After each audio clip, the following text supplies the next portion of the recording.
In 1968, the Corporation for Public Broadcasting was formed. Describe that for us.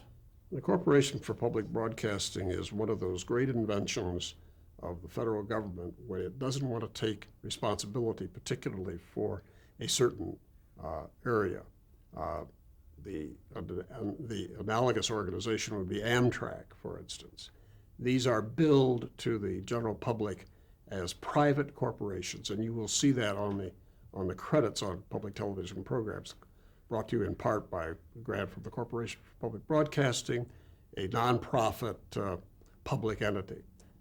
They're totally captured kinds of organizations from the government. It was created by the federal government, funded by the federal government, but it was billed as the heat shield between the stations and the federal government monies that began to flow.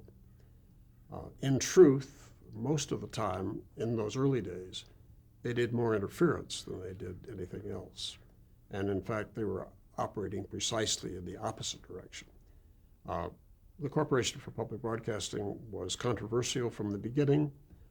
The first chairman of its board was a man named Frank Pace, who had been the Secretary of the Army and had also been head at one point of General Dynamics. So the kind of military-industrial complex was operating full force in Mr. Pace. He was a very nice man, and he I think, did some very good things. However, he hired a man named John Macy, who was also a very nice man, a very good person. But Macy had been head of the U.S. Civil Service Commission. He knew absolutely nothing about broadcasting. The person that really wanted the job as president of the corporation was a man named Hartford Gunn, who will go down in the annals of public broadcasting as the person who created the Eastern Educational Network, who was the founding genius behind the national production of WGBH in Boston, which is still preeminent at this point. And Mr. Pace, I am told by Hartford, there's nothing in writing on any of this, offered Hartford the job as president of the Corporation for Public Broadcasting on a, if you do a good job, you'll get the job full-time basis. Hartford felt this was a slap in the face to him because he had run one of the most successful stations in the business, obviously declined, and set out to make life as difficult as he could for the Corporation for Public Broadcasting. There are those that say that the interpretation of the Public Broadcasting Act, which says that CPB could not operate an interconnection system, is false. That was a false reading. Hartford fanned that. Describe that more. What do you mean? Well, in other words, one of the things that was set out in the bill, the 1967 bill, was that there would be a system of interconnection created, and that it would be set up for the stations. However, the interpretation that was given by the council said that it had to be totally separated from the corporation. What council? The lawyers. Mr. Pace brought along with him a man named Ward Chamberlain, who had been the general counsel at General Dynamics. And Ward is still active in the business. He had been the president of WETA in Washington. He had held the vice president of the Corporation for Public Broadcasting. He's always been around, and he was one of the really good people in this business. But as I say, when Mr. Gunn didn't get the job as the president, full-time, no holds barred, so forth, of the corporation, he set out to kind of fan the flames that there had to be a totally separate organization operated by the stations. Mr. Chamberlain set up what was called the Six-Pack, which was a group of 6 people, 3 representing the NET Affiliates Council and 3 representing the Educational Television Stations Division of the NAEB. NAEB was the National Association of Educational Broadcasters, representing, so you had the 2 conflicting kinds of elements in public broadcasting present in this six-pack. I happen to be on that as a representative of the NET Affiliates Board. My inclination and background, interestingly, was more toward the adult education view of public broadcasting than the total strictly educational view. We developed the concept of PBS, what the organization should be, one station, one vote rule, which has been a problem ever since we brought the organization into being. Describe that. That means that no matter if you are the smallest station in the United States, you have the same voice and vote in PBS as does WNET in New York, which is by far the largest station. And so there was this immediate conflict built in. The same thing was true of the apportionment of funds. There is a scale which is used to apportion federal monies to the stations, but still the large stations suffer tremendously because you can't fund them at the amount that they should be because there were too many stations put on the air. And when the federal monies became available, this looked like the pot of heaven, the money from heaven. And so everybody rushed in to get a public television station on the air. Some of us had argued for birth control with the corporation, that we simply could not support this giant system. Most of the major networks today, or at least the three major networks, have about 200 affiliates. PBS has over 300 some affiliates. And so the federal monies got divided to a fairly well at this point. Well, I just want to stop there for a couple of things. Even when the Corporation for Public Broadcasting happened, there were that many stations, PBS stations, public broadcasting stations on the air, about 300? No. Or now? No. Okay. Now. So how many stations when that first came into being? How many stations? Well, I would have to guess at probably 150, something of that nature. So after this happened, then the licenses dramatically increased, and the number of stations that became what became public broadcasting increased significantly. Yes. So I want to make sure that I understand too, as far as the allocation of funds. What you're saying is that that the same amount, because everyone has their same vote, the amount of money that's allocated from the federal government to each of those stations is in essence equal, no matter where they are. There's a base amount of money which all stations get, and then there's supplementary money beyond that for the size of the station or station's budget. But even then, it wasn't enough truly No. to operate on an annual. No, not at all. Even for a smaller station in a smaller market? Well, they probably could get by on, but these were small grants in those days, and the government was not appropriating very much money for all this kind of thing. And some of us just felt that there never would be enough money if all of these stations went on the air and tried to get their portion. Did the government ever designate a cap on the number of stations it would be? No. Not even in the very beginning. No. Was the CPB in essence what Lyndon Johnson had envisioned? Is that the kind of support he I think he wanted? would have tried to find some type of permanent funding or regularized funding based on a tax on television set sales, as the Carnegie Commission had reported out, or a BBC type system of license fees, or even a tax on commercial broadcasting, which would never have passed because there are too many people in Congress that have vested interests in broadcasting stations, that own these stations. So that was never going to fly. But he had said that there would be some kind of system forthcoming. Tell me more about Hartford Gunn. Why was he a visionary in your mind? He set up the first interconnected network called the Eastern Educational Network, which was the stations primarily along the eastern seaboard, along the corridor, so to speak. He also, I think, began to, because he was a graduate of the Merchant Marine Academy of all places, then went to Harvard and got his MBA, and very close connections with the Boston business community. They had done a very interesting thing in the early days of public radio, and that is that a man named Ralph Lowell of the Lowells of Boston had set up something called the Lowell Institute Cooperative Broadcasting Council, which was for the idea of supporting non-commercial radio stations, later public television stations, made up of all of the major cultural institutions in Boston who contributed to this, like the Boston Symphony and the Museum of Fine Arts and all of that. That did two things. It provided a base of support for these public stations, but it also involved the institutions, which were prime sources of programming in the public broadcasting business.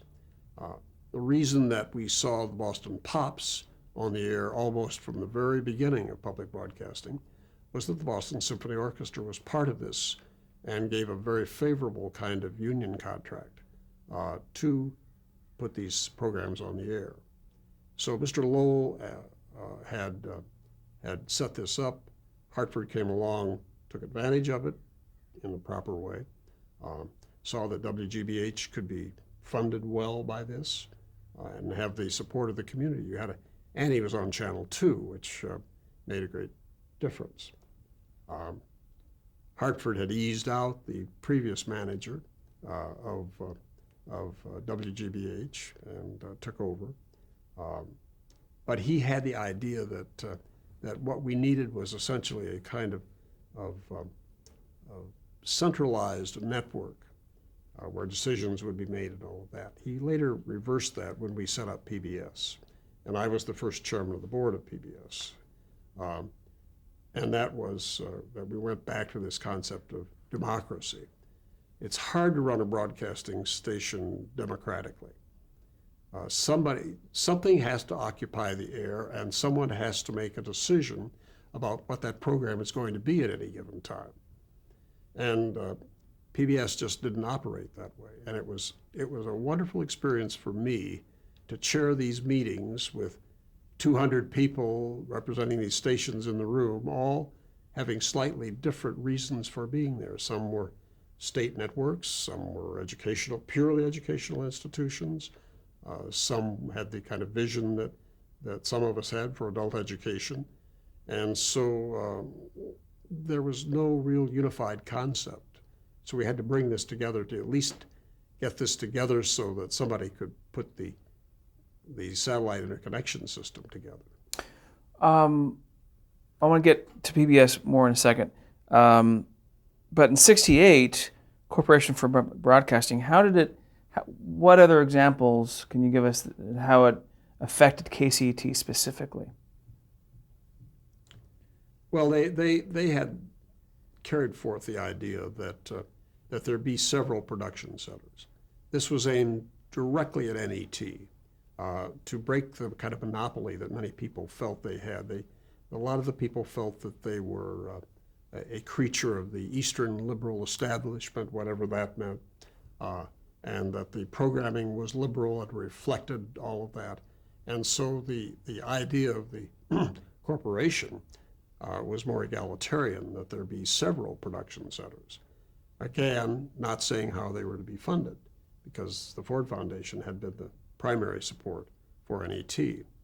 So KCET was kind of designated, I say, because corporation had sometimes a difficult decision-making process, would be one of those other production centers. And there was a great move to get something established on the West Coast to break that Eastern monopoly. Was KCET the only station that was designated as their production house? Well, it wasn't really ever designated. It was just, it's a little bit like how the FCC regulates television, or used to, which was regulation by lifted eyebrow. You knew you were doing something wrong if if the commission members raised their eyebrows over this. They were specifically prohibited from any kind of censorship. But they certainly, in those days, would let you know if what you were doing was appropriate, and that when the license renewal came up, it would not be looked favorably upon. The corporation operated very much the same way. They said, well, let's go ahead and build something on the West Coast, see what we can put together and all of that. Never putting any money into it. So is that part of your job, is to pay attention to the eyebrows that are lifted and to interpret that what's being said up front and also behind the scenes? Was that kind of part of what you had to do? Yes, absolutely. At that time, I was probably going to Washington every other week when we were trying to put PBS together. We ultimately did get it. Hartford was hired as the president. Wait, before we go there, we're almost there. When you mentioned earlier about the eastern stations being connected, what does that mean exactly? That means that the programs could be transmitted live. And there was a great to-do with PBS. Since Hartford had moved over to the other side, so to speak, the Eastern Educational Network still wanted to maintain its interconnection system in case PBS didn't work or couldn't offer it the kind of time that it needed to distribute these programs. So I remember going to an Eastern Educational Network meeting. They always met in lovely places like, in this case, Bermuda. Money seemed to be no object in those days. To try and persuade the members of EEN that they should give up their interconnection and go entirely with PBS. They ultimately did, and they saw the economics of the situation, but not immediately. So we were not totally successful in that particular. So prior to that, the rest of the country, all the other stations, educational stations, were still receiving programs via messenger or via postal. Well, remember I said that NET had set up an interim interconnection. Right. So in the immediate period before PBS was formed, there was this form of distribution that NET was operating, again with the sanction of the Ford and money of the Ford Foundation. 68 was also, I think, the debut of Sesame Street. Yes. Did that have an impact on KCET and in your efforts as far as fundraising? Yes, very much so. Describe that. Well, if we have to fault the commercial networks in any way, I would say that it was the kinds of programming or the lack of programming that they had on for children, and particularly preschool children. Sesame Street addressed that very directly. Joan Cooney, my fellow Arizonan, founded that organization. Just a fantastic kind of thing. It was revolutionary that you would use a television program to teach children letters and numbers and concepts and things of that nature. And so we were able to capitalize on that. Anytime, and it still goes on with politicians, anytime that you want to get people on your side, you talk about the benefits for children or what you can do for children. We're certainly seeing that these days in the political world. So we tried to use Sesame Street as a vehicle for fundraising. That, again, this was the only place where preschool children, disadvantaged children particularly, could get this kind of information. Had you heard about Sesame Street? Had you yes, yes. And there was a concern that it be a separate entity, as it was, the Children's Television Workshop. This was viewed with great suspicion on the part of many of the public broadcasting stations, because it was nothing they could control. Here you're going to get this program every day, and we've had no input into it at all. The underlying reasoning behind that was, if we don't have any control over anything, we're not going to get any of the money for producing the elements of it, which was usually the reason why things were opposed or not proposed and so forth. Joan Cooney was sometimes critical of the 8 stations, the largest stations. We had a small informal organization of those 8 managers because our interests were so different from many of the other stations. And Joan would refer to us occasionally as what she called the princes of public television. Now, we were more like paupers of public television rather than princes. But so there was a bit of tension in the beginning. And one of the things that we did get across was that this would be exclusive to public broadcasting. There was a concept in the beginning that it might be made available on a commercial basis or to commercial stations. And I think we got over that one with her very well, and it remained a public broadcasting, which was terribly important to the public broadcasting movement. Were you building a library as soon as Sesame Street came in? Were you building a library and then repeating the shows throughout the year? In other words, were you? They were in total control of that, along with PBS. But well, it's called the Sesame Workshop now, but the Children's Television Workshop really determined the scheduling of that. One of the wonderful things about children's programming is that children outgrow it, and a whole new crop of viewers come into being.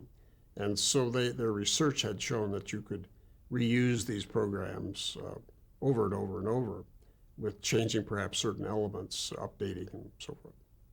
Besides Sesame Street, were there other programs that you feel were instrumental in getting the kind of support prior to PBS being formed that were instrumental, either being produced out of NAT or other entities? Well, we did well with many of the British-produced programs. Larry Grossman, who became the president of PBS after Hartford, and then later president of NBC News, made the great cogent comment that it was wonderful that the English spoke English, because that's where so much of the programming was coming from at that point. And there were marvelous series coming out of England at that point. Upstairs, Downstairs was probably the first great hit. An Age of Kings, the Shakespearean plays about the various English kings. We had put all of these on the air, packaged them. They were eminently underwritable. You could find underwriters for that kind of thing because the material had been produced, it was well done, there was no risk-taking involved. The corporations that were putting up the underwriting money were perfectly content to put this kind of programming on the air. Great. Okay, so let's return to PBS. Tell us what the mission was for PBS in the very beginning. The mission was essentially to interconnect the television stations and to set up standards for what would be released on public television. It was to act essentially as a censor of material. There were a lot of stations, several stations. Censor, was that Yes. Was that word used in the very? No. So how would To set up standards. As you remember, most of the censorship offices and networks were called standards and practices. So we always referred to it as standards of what could be released to the public stations. And the whole specter of the fact that they were using government money for some of this came into play. Some of the stations who were producing programs like WNET in New York wanted to push the envelope a bit. So we got into some, right off the bat, some very interesting conflicts. A program I remember particularly was Banks and the Poor, in which I think they made a bad judgment, the producer did at the end, to run the names of all of the congressmen and senators who had banking interests in a crawl. This infuriated the Congress, infuriated the bankers, many of whom were supporting public broadcasting.